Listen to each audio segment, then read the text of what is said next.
আসসালামু আলাইকুম, কেমন আছেন সবাই? আজকে বৃহস্পতিবার।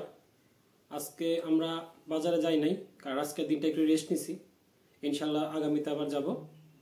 তবে আপনাদের জন্যে আমরা যে পাট এবং পেঁয়াজের আপডেটটা নিয়মিত দিয়ে থাকি, সেটা আজকে ফোনে ফোনে সংগ্রহ করছি, সেটা এখন আপনাদের সাথে শেয়ার করব। আজকে ফরিদপুর জেলার নগরকান্দা উপজেলার তালমা বাজারে ছিল মূলত হাটবার। আবার এদিকে সালথা যে থানা উপজেলা, সালথা উপজেলার সালথা বাজারে আজকে হাটবার ছিল। দুই জায়গায় আমরা খবর নিছি। আজকে পাটের যে দামটা, দুইটা বাজারে আজকে সর্বোচ্চ ভালো মানের পাটটা ৩৯০০ টাকা দরে আজকে বিক্রি হয়েছে। আর নিচের দিকে ৩৮০০, ৩৭০০, ৩৬০০ এইরকম আর কি মানভেদে। নিম্নমানের পাট যেটা, সেটা ৩৪০০, ৩৫০০। মাঝারি পাটগুলা ৩৬০০, ৩৭০০ এবং ভালো পাটগুলা ৩৯০০ থেকে ৩৮০০ থেকে ৩৯০০ টাকার মধ্যে বিক্রি হয়েছে। এই হলো পাটের সর্বশেষ আপডেট। আসলে পাটটা কিন্তু অনেকদিন ধরেই এইভাবেই চলতেছে, খুব একটা বেশি ওঠানামা করতেছে না, স্থিতিশীল অবস্থায় আছে।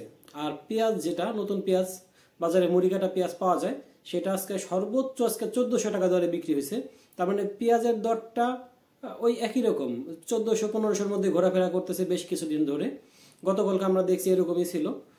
তবে আজকে ওইভাবেই আছে ১৩00, ১৩৫০, ১৪০০ এরকম মানভেদে পেঁয়াজের দামটা ওঠানামা করে। এইভাবেই আছে। পেঁয়াজের মূলত সাইজের উপর নির্ভর করে হলো দামটা নির্ভর করে।